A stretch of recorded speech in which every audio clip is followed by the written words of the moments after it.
Good afternoon, everybody. Welcome to Networking Thursdays. Very glad you're with us today. It is May 26, 2022. If you have any questions throughout the presentation, please just enter your questions in the chat window. We'll be sure to get those questions answered for you at the end of the session. For those watching on Facebook right now, you're welcome to enter your questions in the comment field. We are monitoring that feed and we'll be sure to get those questions answered for you. Please note this event is being recorded and is currently live on Facebook. The recording will be on the Career DFW Facebook page and the Career USA YouTube channel for others to view in the future. By participating in this event, you give consent for your name and picture to appear. Please note that any comments you put in the Zoom chat window will not appear in the recording. You're also welcome to open up the chat window and put in your personal information so that everybody else on this call can go and network with you. Just remember, this is all about networking. So you want to network with other people here on the call and network with other people around. So please feel free to put your information into the chat window. Well, good afternoon, everybody. My name is Jeff Morris. Back in 2008, I started a website called careerdfw.org, a website to help those who are unemployed in the Dallas-Fort Worth area. In 2012, I started a second website, careerusa.org, to help those around the United States. I have written a book called What I've Learned About Your Job Search that you may not know. It is available on Amazon. Since 2007, I've been facilitating and leading the North Dallas Plano Career Focus Group. The group's been around since the late 1990s. And I will tell you about our upcoming program we have tomorrow morning. At the end of this session, I'll tell you what we have scheduled at the end of this session. And since 2017, I've been a member of the practice interview team. Remember, your resume and your LinkedIn profile isn't going to get you a job, but it will get you a phone call. How well you practice your interview skills is what's going to get you that phone call. So just be aware of those kinds of things that, practicing your interviewing is very, very important. And if you want more help, just go to dallaspitcrew.com and there's some information there on how you can sign up for a practice interview every Tuesday, Wednesday, or Thursday. Well, every session for Networking Thursdays, we have a different speaker who's talked about networking. As you can see here, I think there's 24 people shown here. We've had 24 different speakers talk about networking. Networking is basically the same thing. It's reaching out to your contacts and reaching out to people, but everybody has a little bit different way to do things. And hopefully when you listen to these speakers, you're going to hear of a little bit different. Maybe you'll pick up one or two things that the speaker will talk about today, and you'll carry it into your process on how you network.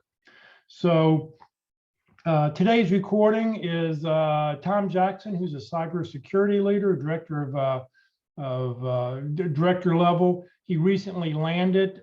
This recording is actually from a year ago, April. So just be advised, it's about an hour long, and I'll be glad to answer any questions you have at the end of this session. He does answer a bunch of questions from people who were watching back then. So I will turn it over to Tom and we will get started here.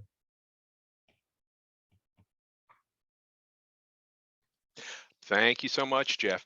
As Jeff said, my name's Tom Jackson. I live here in the DFW area. Kind of like I think many of you, I find myself in transition yet again. Known Jeff's for going back 15 years, and probably like some of you, I started my journey back then. It was the telco business decline, the market declined, and I found myself, oh my gosh, how do I find a job? And then through that journey, honestly discovered the rich, vast number of organizations that help people in transition, met Jeff, South Lake. And then actually in that journey, I spent a lot of time talking about things I knew it's kind of like things I learned when I was working type of issues. I went by the moniker Sailfish. So if you see some of that information floating around the archives, that was me. But one of those areas I want to talk about that Jeff and I have been talking about, I'm living the dream like many of you right now, networking. So with that, I'll just go right to the slides so we don't have to waste a lot of time. How do I do that, Jeff? Are we there yet? Share screen? No, just you have to click on. Oh, there it is, share screen. There we go. Technology's your friend. Let me see, hold on. Okay, Give me one sec. We'll do this again. I think. You want to pick the one that says There we PowerPoint. go. How's that? Can everybody, Jeff, can you see? Yep, you're good to go. All right. So I'm going to talk about how to network. And as Jeff's mentioned, I think one of the things that's important is it's really just different people, where they've come from, what have they seen, what have they used.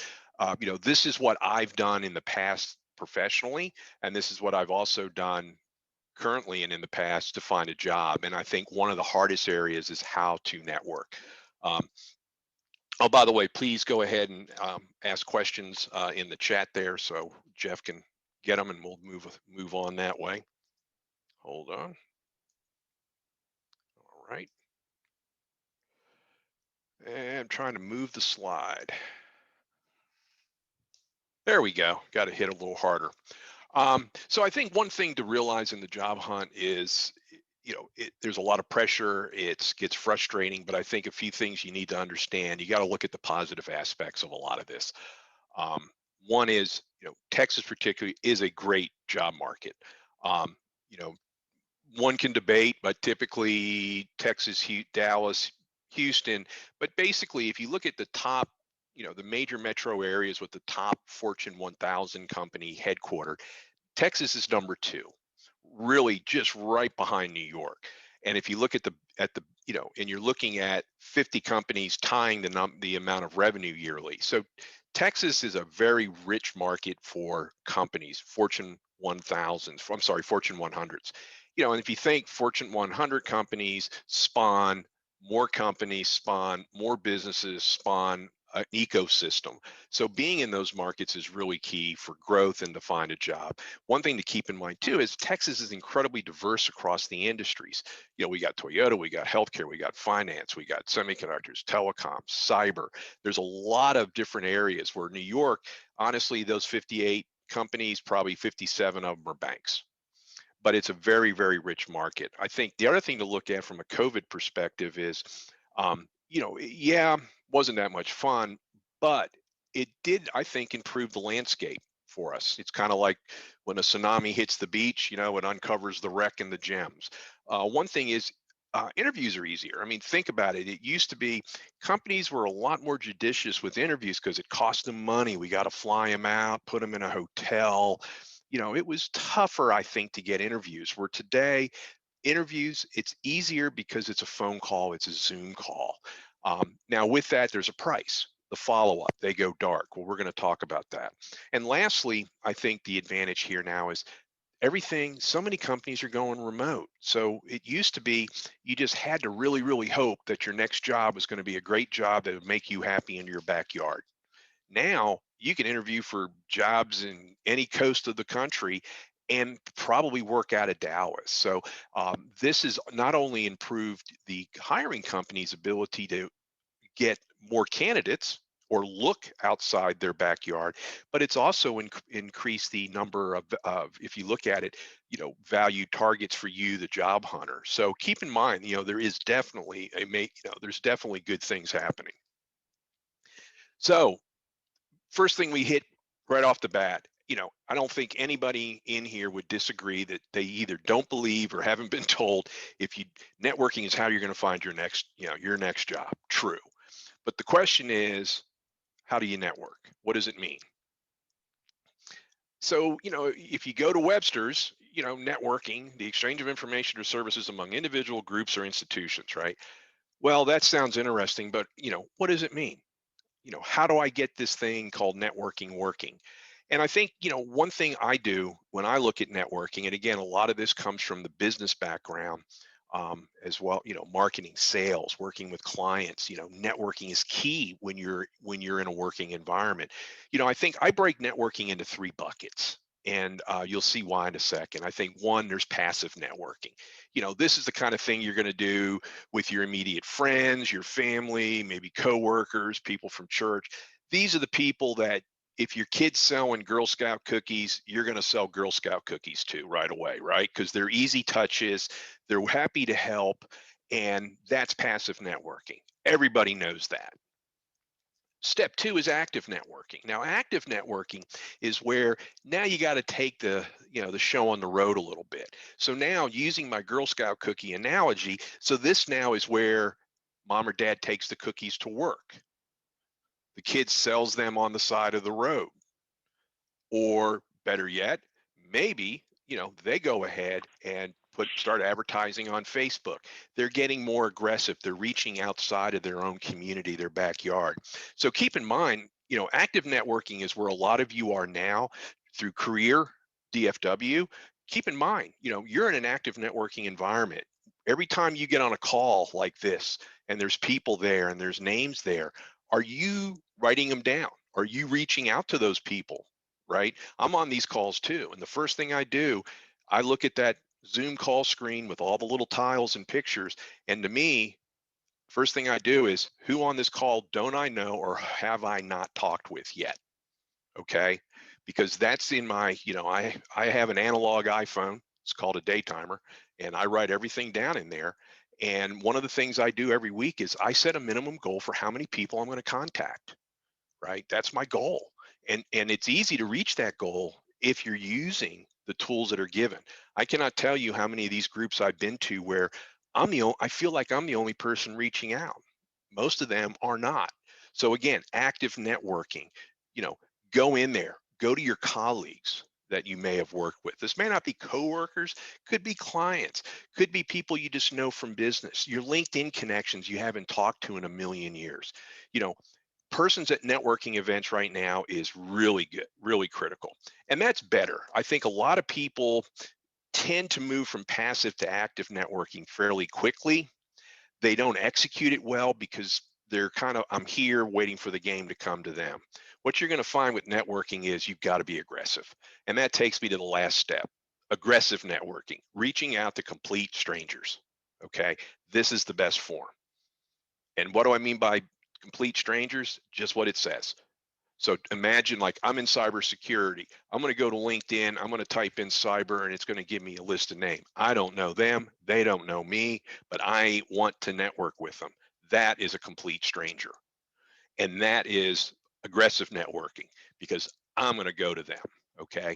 And if you really look at building your game here, this networking is going to help you get into the companies, make those contacts, find those people that can help you, the hiring managers, people that will carry your name through, that will champion your cause. But you've really got to be, in my opinion, aggressive. So one of the things, how to network, okay? How to network, rule number one, think like a salesperson. I mean, the best salespeople out there are the best networkers. Okay. And what that means is, if you're in sales, I was in sales and it took me months when I was out of work to realize, wait a minute, I can do this. I do this every day because, I got a sales team. It's me. I got a product. It's me. I got a sales brochure. I got a resume, right? I got a web page. It's LinkedIn. I mean, what else do I need to launch a product, right? So basically, that's one reason it's important to have that market plan, that resume, those T letters, that 30, 60, 90-day plan. These are not just props. These are things that if you were working today to sell you, you would need them. People are going to ask for them. So that's one reason you create them. They are important to have. Keep in mind too your sales pitch. So when you have people in a lot of these organizations where you have an opportunity to do your pitch, right? Doing your pitch, if you really think about it from a sales perspective, it's not just to memorize a bunch of words. It's to really help you think through the thing very thoughtfully, to reduce it to really the most concentrated keywords that you need, and to be comfortable saying it at any moment without a hold on, give me a second, clear your throat. Hi, I'm Tom Jackson. I do cybersecurity. I'm looking for a job. Thank you. That's not going to get it, right? So really, all the things you've been learning are going to be key to this thing called networking. Be confident. And and I'm going to talk about that right here in a second. You got to be confident and you can get confident. You don't have to pretend you can be it because aggressiveness is confidence, right? Think about football player. The guys that are just pounding through that line that are super aggressive are confident they're going to get to the quarterback, right? It's the same here for you. You've People think aggressive is, aggressive just means you're going to push through, you're going to persevere. And especially in networking, it's very, very critical, just like it is in sales. People are not going to always call you up to buy things from you. You're going to have to take it to them, and you're going to have to figure out how to find them. And when you do, you've got to be confident, and you're going to have to be aggressive. Rehearse your pitch. Now, this area here, I think, is very, very critical. It's a couple bullets, but I'll just cover off what I mean. You've There's a lot of ways. I call it PAR, sales golf, but PAR is problems, action, results, right? This is something that you have done or are doing, where part of your interviewing approach, part of your, coming from a good marketing plan, coming out of your pitch, if you would, are going to be built on your past, problems I've had to address, actions I've taken, and results. Okay. There's no difference with a good salesperson. They're basically using PAR, right? You need a new car and this one's got good fuel efficiency. I mean, it's basically have that pitch, get all your own data and know it.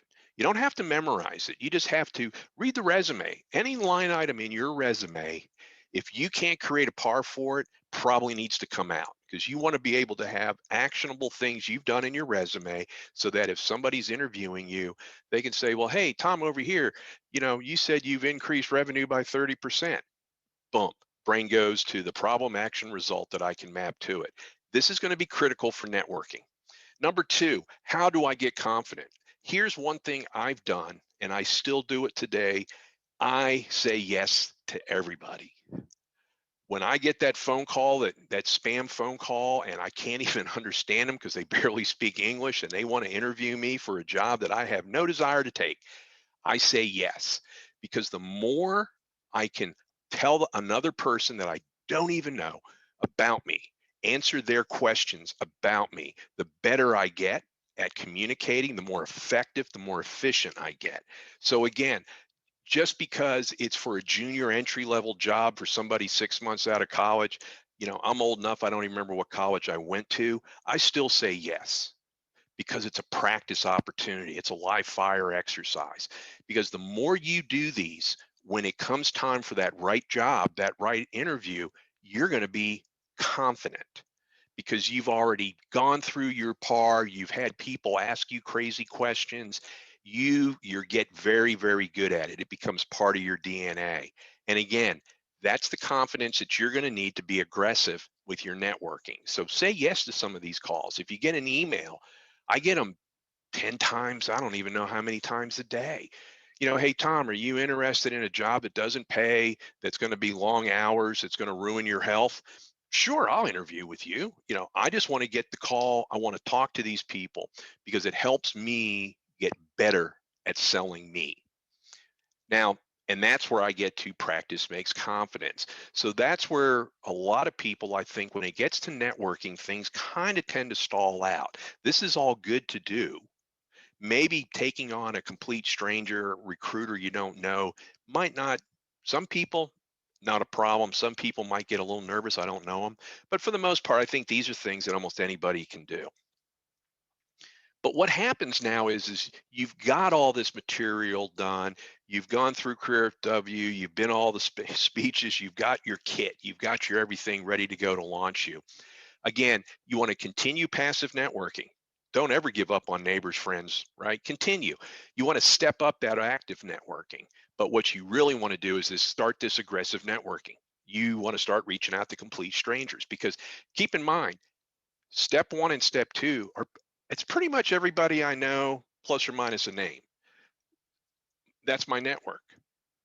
But to build that network, I have to go to people that don't even know me. And that's why it's considered, in my mind, aggressive. Again, think like a salesperson. So what do I mean by that with aggressive networking? Well, now, again, another thing that COVID did to help us out, quite honestly. I go in, like I mentioned previously, I'll go into LinkedIn, I'll just type cybersecurity USA, and I'll hit enter. And then boom, there's a million people that do cybersecurity in the USA. I look at their names. It's also a great way to find new companies because I don't know every company out there. I know the couple that I dealt with. But my point is, I start looking for some names like, hey, that's a good company. I totally forgot about them. I want to work there. Or, that's a good company. I'll bet you they sell to the companies I want to get into. I need to talk to those people. So, in other words, think like you're at a trade show or a corporate event or a conference, right? If you were at a conference today in person at a Holiday Inn in the lobby, are you just a wallflower and you sit there, or are you out there shaking hands, meeting a few people, exchanging business cards, right? That's the way we used to grow our network, was in-person networking. Well, now, since so many companies aren't doing these things, they're using webinars. There's a lot more foot traffic on LinkedIn where salespeople are being salespeople using LinkedIn because they don't have the opportunity to meet people in person. So think like you're at a trade show. So what I do personally is, and I'll get to some little example scripts here in a second, is I just kind of treat this like it's a virtual trade show. It's like if that guy was there and I saw his badge, I would go up and meet him. Okay. The same. So that's kind of where I'm kind of think like a salesperson. How do you approach these strangers, right? In my mind, with LinkedIn, it's like I was saying on LinkedIn, I just search by, if you're an accountant, you type in accountant, look, see who's there, filter through, scroll through. So I use LinkedIn as my database of reference for people by titles, by company, specialties in your area geographically. This is where I get my list of strangers. Webinars are another good one. As I mentioned, companies are not having these things every quarter, over at the Marriott and you're invited. They've had to keep business going. So much is on the internet, free webinars show up. Now, this is a great opportunity because one, if it's a webinar in your area, you're going to get timely information. So it keeps you current. There's nothing wrong with that because I've used it on an interview. I had a client ask me, Tom, what do you think about, you know, artificial intelligence and cybersecurity? Normally I would just sit there and go, I'm sorry, my mic's breaking up. I just got off a conference and I was, well, it's interesting. I was on a webinar last week. It keeps you going, but it also allows you to find companies, names, and people, more strangers, right? If you're a member of societies, okay, for me, there's no shortage of them. These are places that are going to have webinars, that are going to have web pages, that are going to have groups and list of people. Even though you're a member, it doesn't mean you know everybody. So again, start figuring out what's going on. Register to attend these webinars, just like here. There's people here I don't know, I see your name. You're going to see this on the webinar. So if you're on an accounting webinar and you're an accountant and there's 20 people attending, what are the odds they're accountants, right? Get those names because these are people that are strangers, but in your field. Okay, collect the names.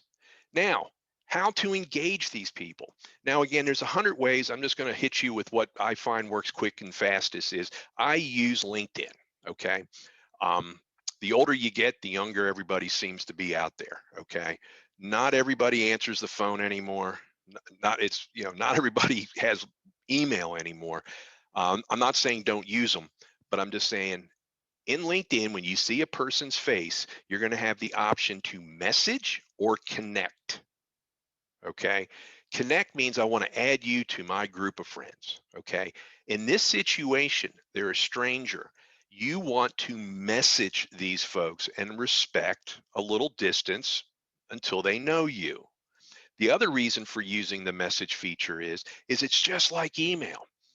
It tends to have a subject line, so you can put something in there. Why am I emailing you? And you have the ability to attach things. Plus, you don't have a character limitation like you do on Connect. So don't hit the connect button because that's like, geez, who's this Tom Jackson character that just sent me this connect message? This is how you get blown off. Hit message. So what kind of messages do I type? Honestly, simple, direct, the same thing you would say in person. If I find somebody on LinkedIn, and I do this all the time, the first thing I'll say, let's say they're Bill, I'll just say, hello, Bill. What you're trying to do in this email is you're trying to bridge over and show that you have a common interest, a common community of interest. You share a common industry background. And in doing so, that allows the person to feel a little more bonded to you, a little more friendly to you, because it's like, oh, well, gee, Tom just told me he's in the industry. One thing I look for is, let's say Jeff was one of the strangers I wanted to meet. If I looked at Jeff and I saw that Jeff and I share 15, 20, 30 common connections on LinkedIn, I'll put that in there. Hey, Jeff, found you on LinkedIn. I just realized, we share 30 common people we work with. When you say stuff like that, mentally, people, you're beginning to close it. They're starting to not see you as a stranger anymore. They're starting to see you as, gee, somebody I probably just didn't meet. Right? This is what, coming from cyber, I'll be honest, this is what, there's a field in cyber called OSINT, OSINT. Almost nobody's ever heard of it, but it's the most devastating form of cyber kung fu. It's basically open system intelligence. Facebook, Twitter. It's basically, this is how hackers find out stuff about you and send you those emails that say, hey, I'm from Microsoft, and blah, they're building trust. Okay, you want to build trust, look at the person. Do you have a contact? Are you in the industry? And basically just tell them that, hey, and I really, what you want to do is you want to meet with them to talk shop. That's it. I use this. I mean, I literally cut pasted this out of my notes. This is one I've used over and over. That's simple. Maybe you fill in a few of the parentheses to customize it, but it's really pretty simple. I just want to meet and talk. Hey, by the way, 15 minutes. I'm going to give them a time limit because I don't want, I want to make it short. If you're really connecting, it'll run over, and I can be reached at. Now, one thing I didn't put here, and because I was running out of room on the slide. And this is one thing I emphasize to everybody on LinkedIn is, when you have email, you have a signature, right? Probably baked into it. Regards, Tom Jackson. Here's my phone number. Here's my email, right? When you do things in LinkedIn, that's not there anymore. And there's nothing more frustrating than somebody who wants to connect with me and all it says is, thanks, Jeff. Jeff who? I don't have a last name. I don't know you.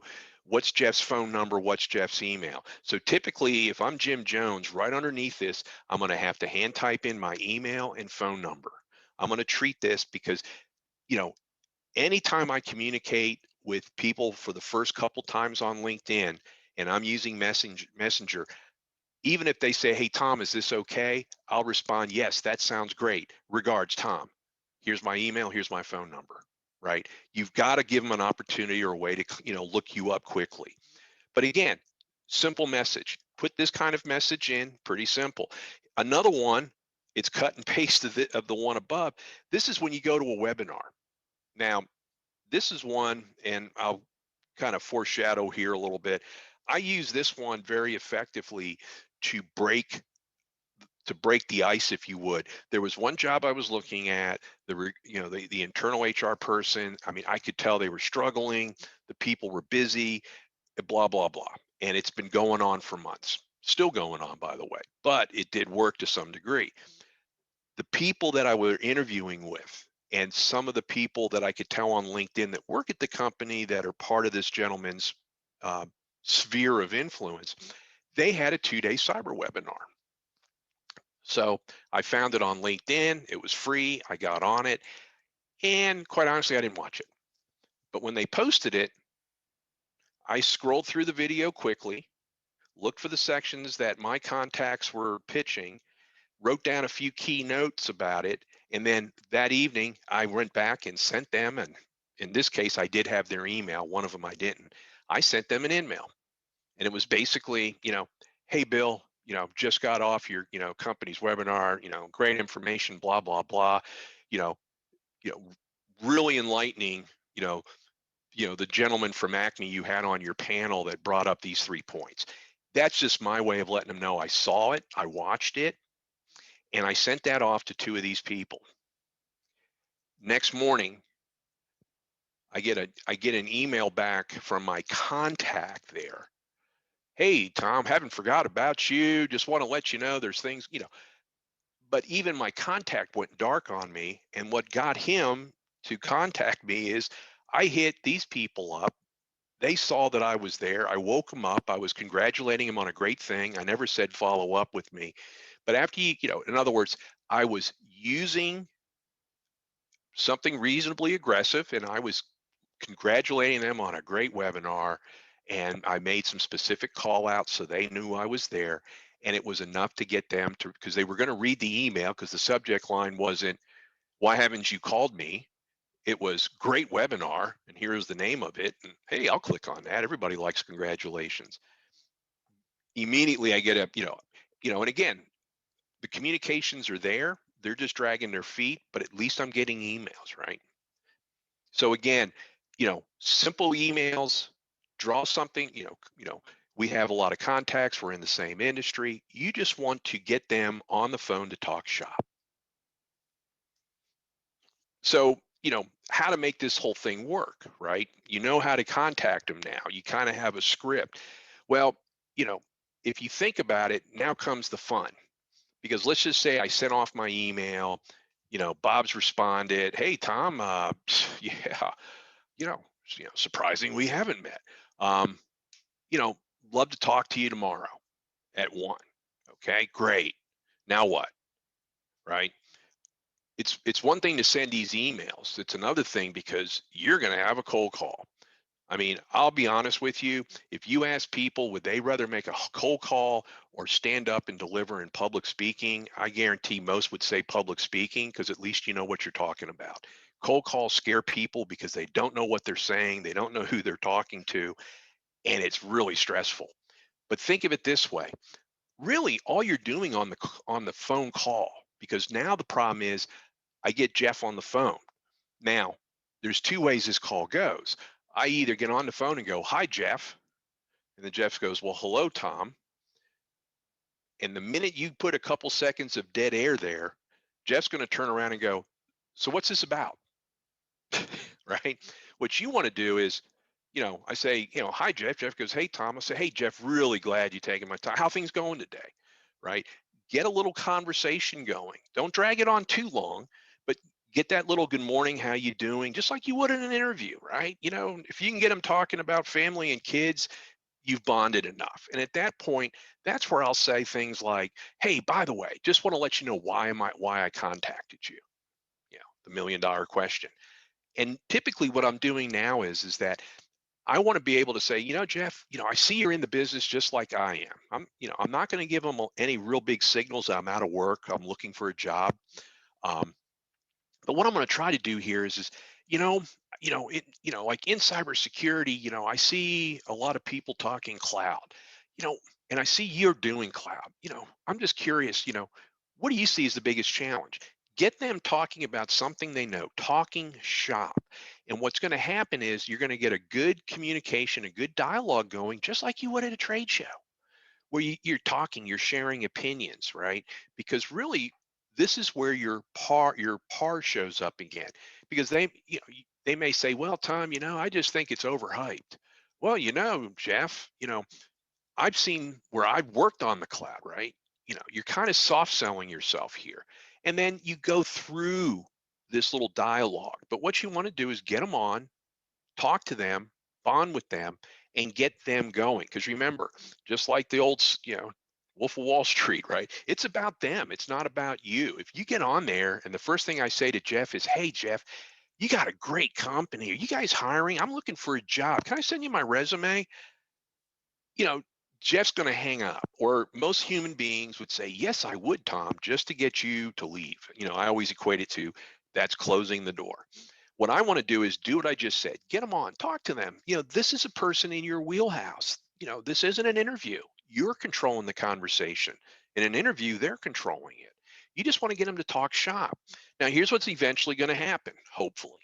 I've had these. We get going somewhere down the line, tends, 30 minutes in, maybe if you got a good conversation, something will come around where they're smart enough to put two and two together, and then you'll hear these words. "So, Tom, are you looking for a job?"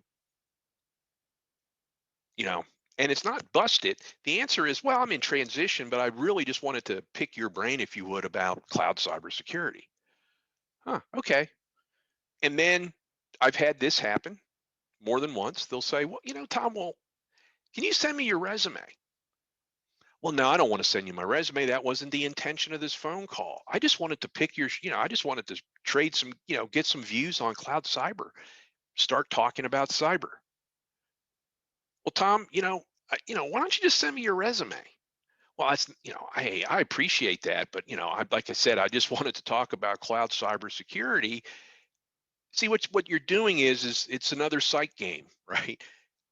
Now they want something. I'm going to pull it away a little bit, and then they'll eventually come back, and then send them the resume, but just don't do it on the first pull. And the reason is you want to respect the fact that you didn't call to send a resume. You called to have a discussion. And if they say, send me the resume, say no. And, I'm not saying hell no. I'm just saying, oh, well, that's not why I called. I just really wanted to see where you saw the industry. Then if you can, depending on the conversation, maybe you can then start to move it to, well, gee, well, what's your company seeing as far as growth in the market? Come up with ways that don't use the word, are you hiring? But this is what you have to do in the cold call. You own the conversation. Get them on the phone, start talking. Talk to them about how's their day, how's the weather, anything. And then tell them, hey, this is why I'm calling before they have a chance. Because that, Tom, yes, sir. Tom, would you send a bio more easily than sending a Excellent. resume? Yeah, good point. And that's an excellent one. So if in your Tom Jackson kit, um, I have my resume, but I also have a one-page bio. And you touch on kind of the master class there. But yeah, I would tend not to send anything I like to look at a resume as, it's kind of got that legal air to it. Some companies, they aren't allowed to receive a resume unless it goes through HR, right? Because otherwise you're bypassing the system and everything goes to hell in a handbasket. But what I normally do, and it's a good one, is I have a one-page bio I use, and it just hits the high notes because it's a teaser. What I want to do now, and I would prefer the bio, quite honestly, one-page bio or a one-page whatever, or just something. Um, and the reason is that then when it comes time to close out on that call, just don't say, hey, thanks, Jeff. This has been great. Goodbye. What I want to say is, hey, Jeff, this has been great. I'll shoot that bio over to you. I'd really like to continue this conversation, Jeff. Would it be okay after I send the bio, maybe I'll just come back around and hit you up in a couple days. So is it okay? I'm just going to go ahead and email you, right? Close ended. Because if I say open ended, hey, Jeff, is it okay if I call you? Jeff can say, oh, I'm going out of the country for the next 6 months, right? Be close ended on these things, because that brings me to the next point, how to follow up. So I've got the call. We talked it through. They got my bio, they got my resume, whatever.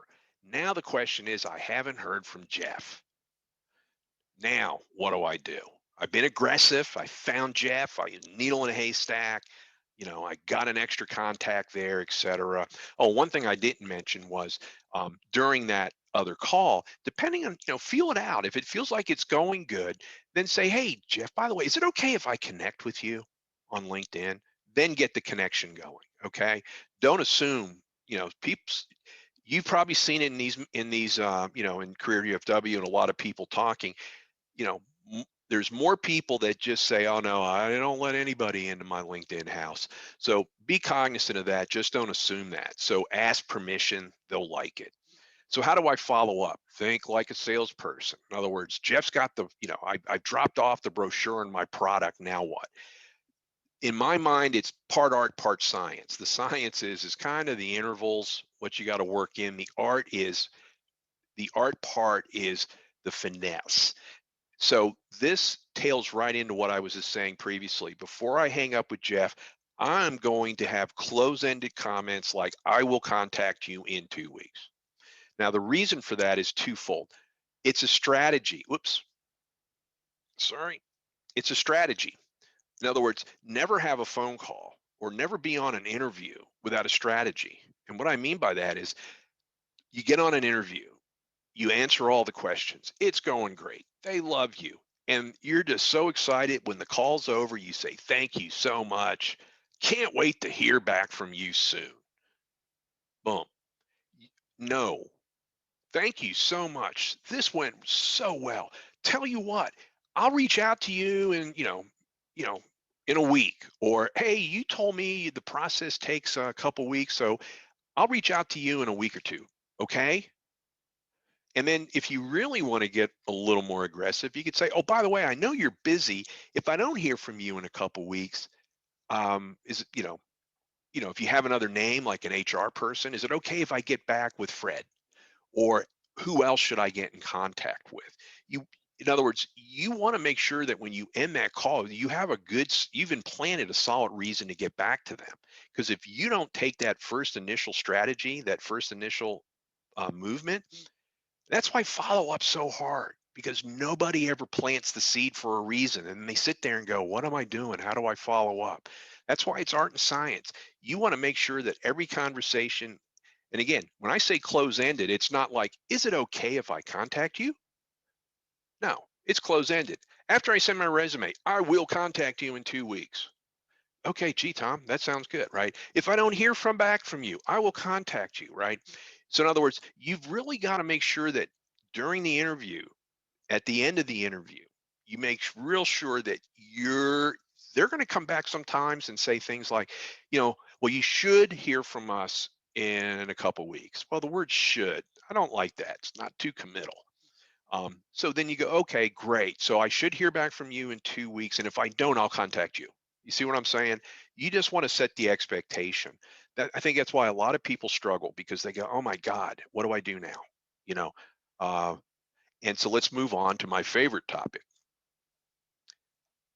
They go dark, right? Now, I'm not saying everything I'm telling you here is just going to score a home run, but if you haven't thought about it, these are kind of techniques and events that at least make it easier for you. You'll be more confident in following up. So think like a salesperson.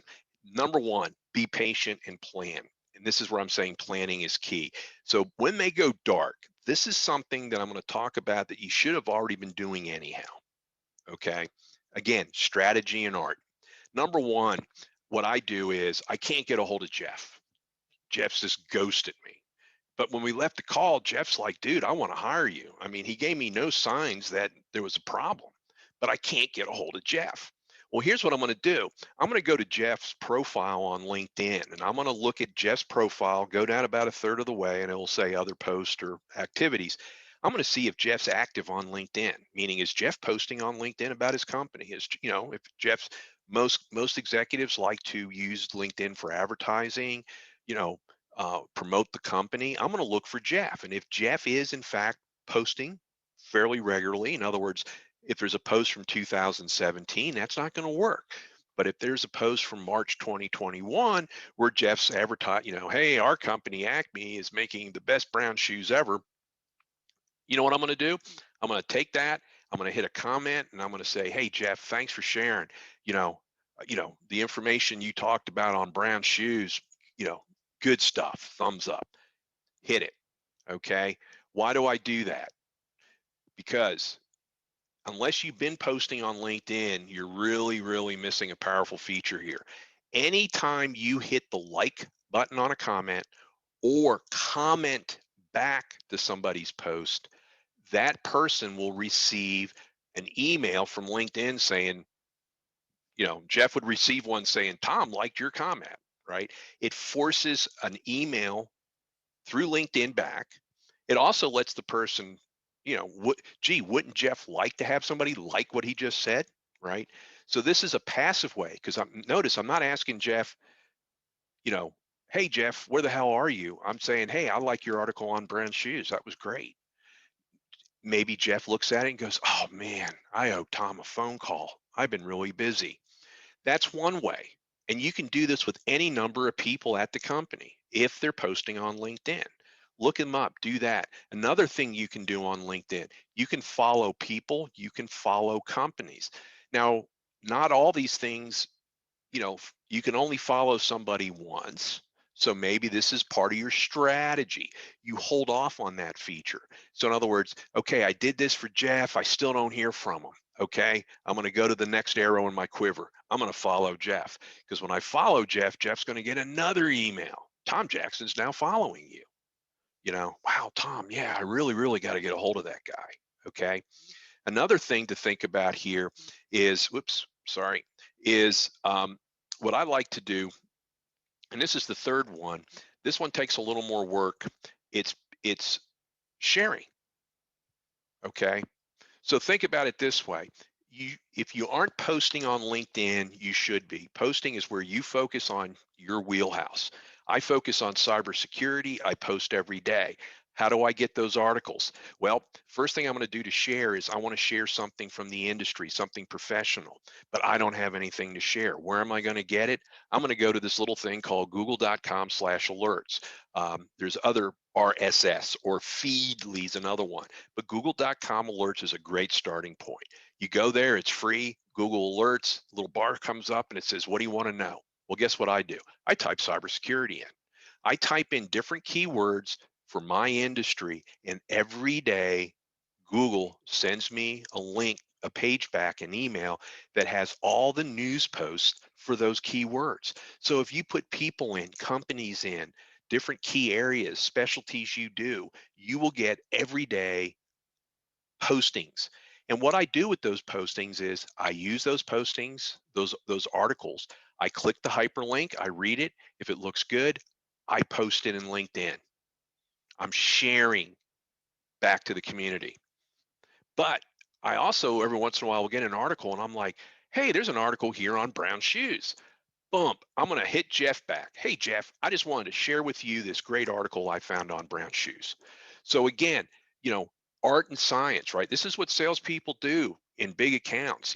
They're going to go out just like a hacker and they're going to try to learn everything they can about you so that they can kind of communicate, indirectly. So again, what you want to do is go in, find strangers, reach out to them, send them a message. Don't try to connect in that message, just be brief. Hey, I just want to talk shop. And when you get them on the phone, you know, don't freeze up. Just say, hey, Jeff, great. So glad you took the time. Here's what I wanted to talk to you about. Because the minute you do that, Jeff's now in the listen mode, not the, well, why the hell are we here? Right. And then if they go dark, it takes a little more effort. You're going to have to dig in. You want to share information back. You want to go comment on their LinkedIn. This is, and again, rinse and repeat.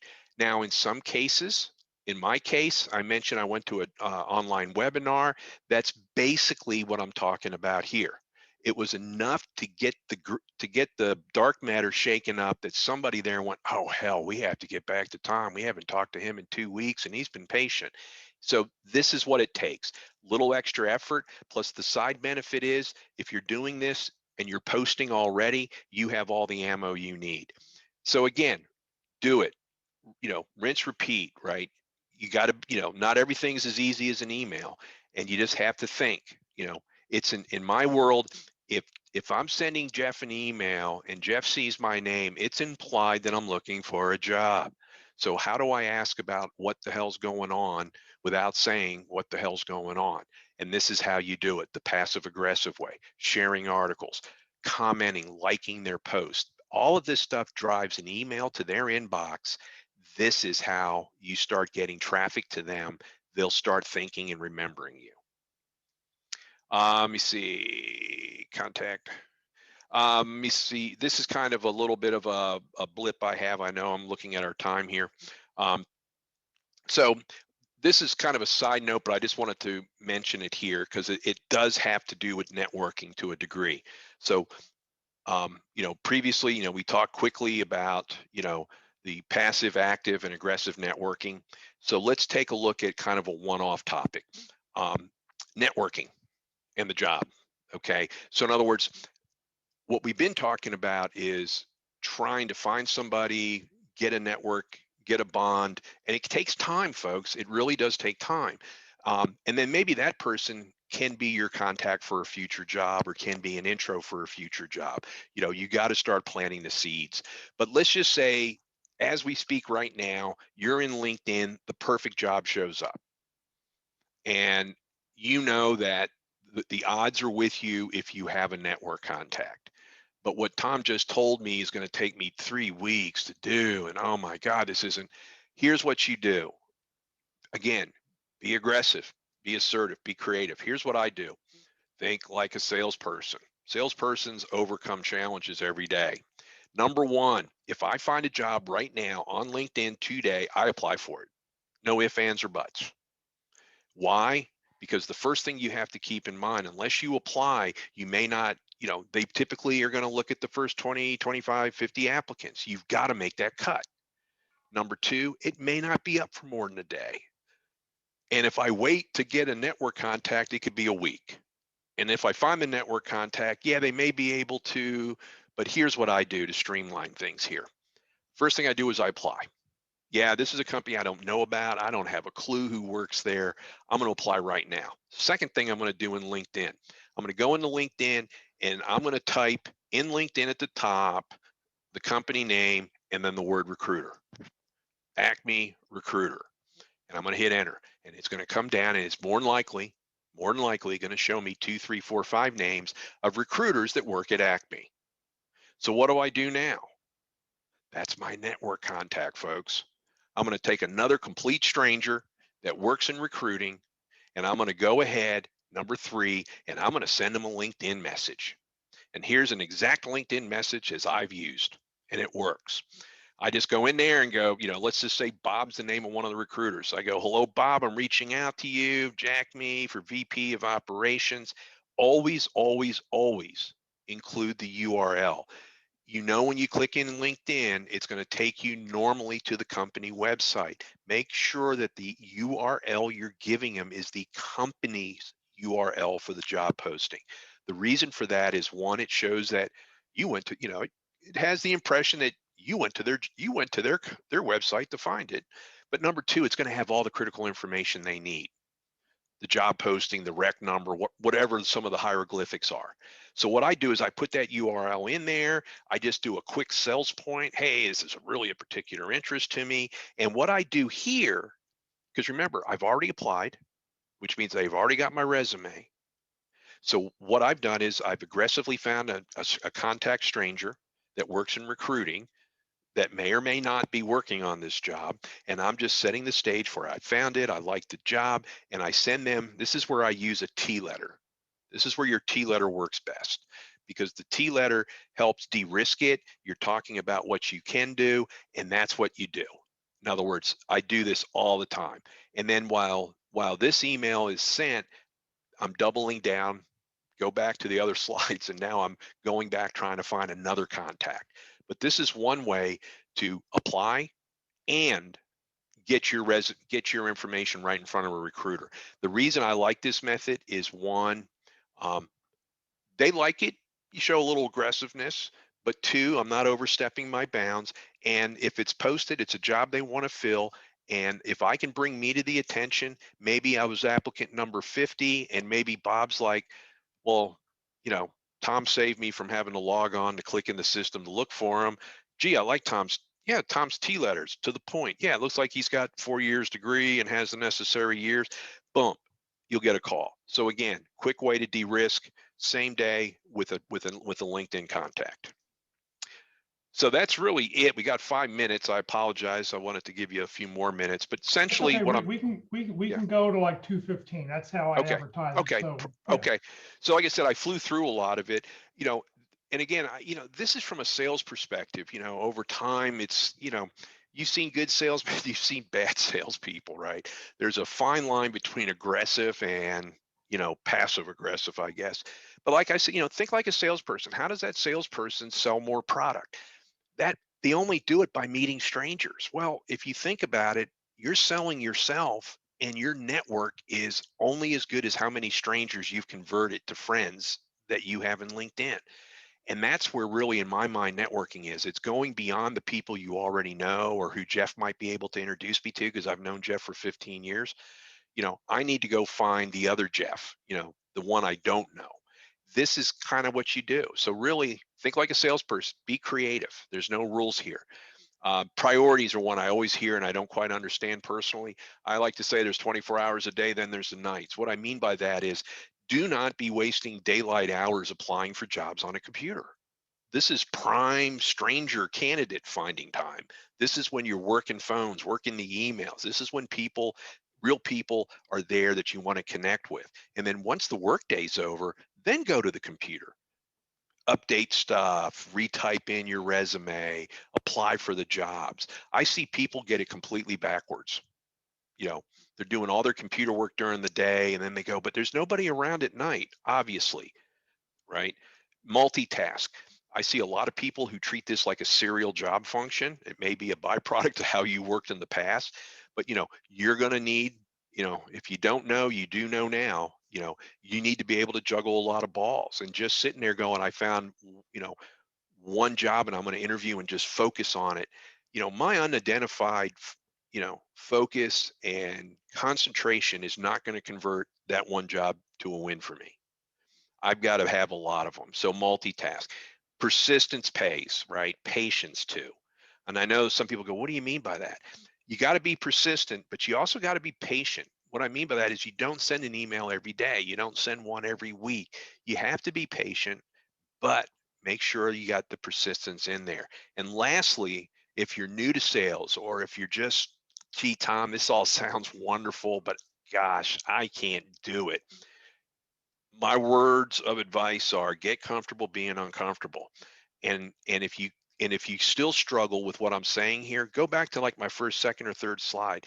Start taking on all those crazy phone calls you get that are calling you right now. They're great practice. They're great confidence builders because think about it. The phone rings, you don't know who it is, you pick it up.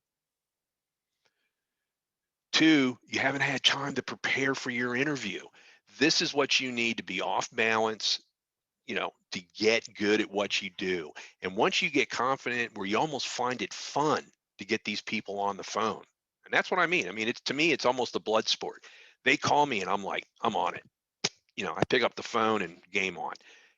Once you get there, the rest of this stuff's easy. Okay. But like I said, you're at work, it's a stranger. You probably would have met him at a trade show and you probably would have struck up this conversation. The only difference is nobody's going to trade shows now. So everything's done virtually. Questions? Is that your last slide? Okay. That's my, Let's see yeah, question here. slide. There you Questions. go. Okay. First question I have from Tom. I want to gain experience as a product owner. Do you have any suggestions on where I can zero cost intern to gain experience, no cost to the client? So yeah, that's a good one. So you want to go internship route. So surprisingly enough, I've had some friends of mine because I worked at EY in the Big Four. They're big on internships. Internship is a searchable job thing in LinkedIn, especially as summer's coming on. Companies right now have the companies that have an official internship program, which is the only thing I'm familiar with, they tend to be in the hiring mode right now because they want to staff it up so when school gets out, they can roll their summer college kids into it. That's typically the best ones I find as far as, gee, I'm 50 and I want to be an intern and I want to do it for this specific company. Really, the only thing you can do there is again, be creative. Go to LinkedIn, type in the company, type in the recruiter, and instead of sending them, I just applied for the job, send them that network email. Hey, I found you on LinkedIn. You got a company. I'd love to chat with you about internship prospects. That's what it takes, right? A stranger and an email. All I'm not sure right. if that answered it perfectly, but that's what I would do. Right. All right. Karen says, unfortunately, you have to have a LinkedIn premium account to message somebody who you're not already connected to. Are you Yes. recommending that LinkedIn premium is worth the investment? I would say I understand when you're out of work, pennies count. And honestly, for the value that LinkedIn brings, there was, I kind of had a little heads up. I was getting let go, and there was a lot of stupid stuff that we subscribed to. So I immediately trimmed back pretty hard. But LinkedIn was one of the ones I did not, and the reason is that's where the game is. That's where the people I need to know. That's how they communicate. That's how they're going to find me. And if I got to pay a few extra bucks to get to the front row to see the band clear, I'm going to be there. Yeah, I can't remember what it is, but it's not that much. but at the end of the day, it's worth it to be able to have that freedom of openness and communication. So by all means, I'm an advocate of it. Okay. Mindy says, what's your recommendations if you're trying to transition to a new industry so you really don't have that commonality when you're trying to connect with strangers? hmm Now that's always a good one. I think a couple things there is one, it's kind of that, leopard changing spot scenario here. I think one thing that I would definitely focus on is whatever industry you want to transition to, start posting on it. At least you start to paint the backdrop by posting areas in that new market, or in that new industry. And again, use the Google alerts because it's going to do two things for you. One, your backdrop is going to be one of, you are a contributor to the LinkedIn community in that area, checkbox. Two, those articles are going to help inform and educate you what's going on more so than you probably had before. So definitely do that. And then as far as, when you get, again, I'm focused on LinkedIn here.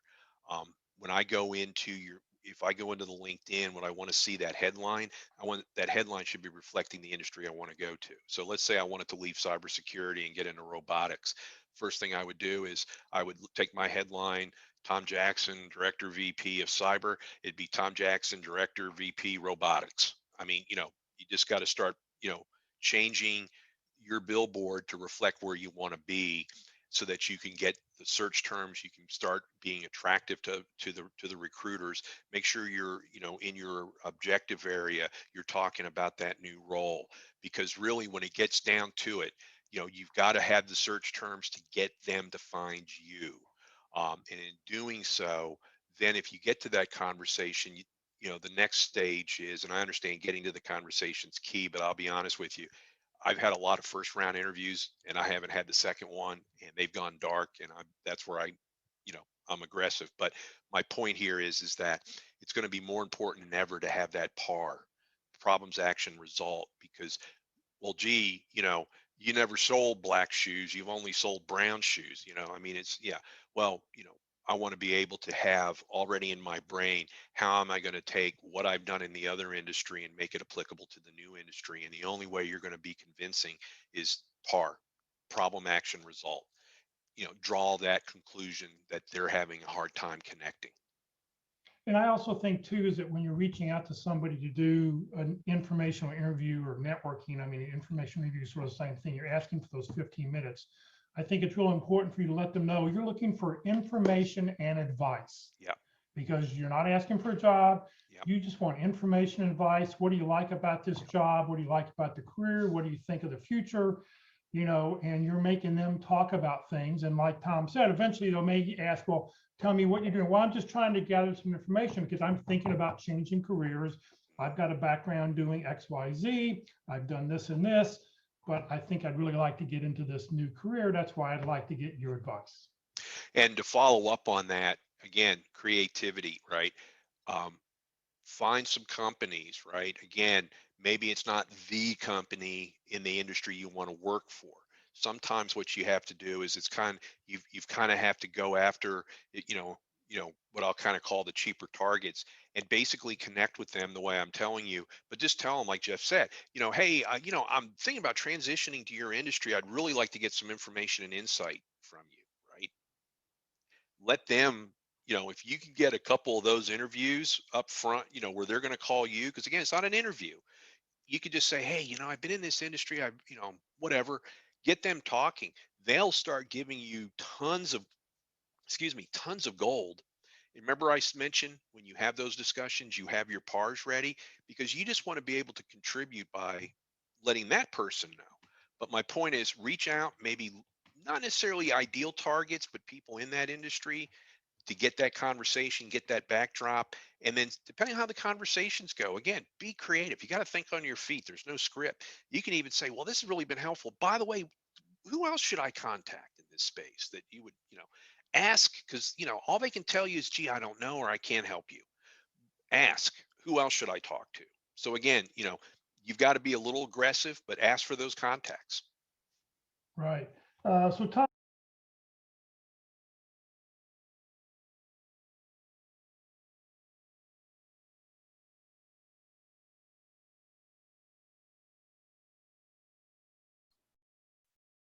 All right, that's Tom's presentation. Does anybody, if anybody has any questions, I know Tom really put a lot of information out there. I mean, he really just goes at it and gives you a lot of things to think about. Hopefully you'll carry a couple things along. If you've got a question, you're welcome to unmute your mic and ask away, and we'll be glad to answer anything you've got right now. Any questions?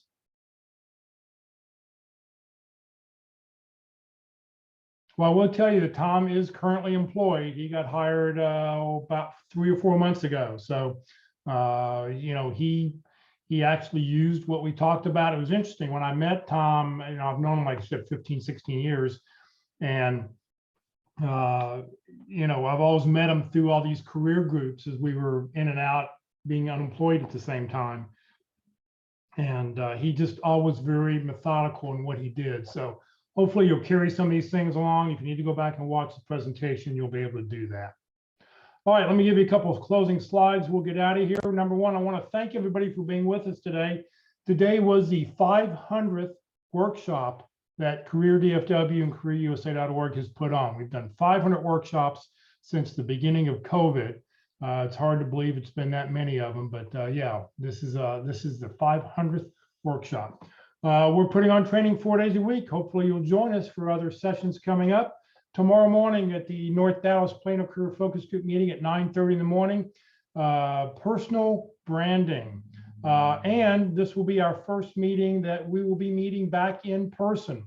So if you're in the Dallas-Fort Worth area and you'd like to join us, you're welcome to do so this Friday morning. If you'd like the information on where it's at, just reach out to me and I'll do that if you didn't get an email that has all those details in it.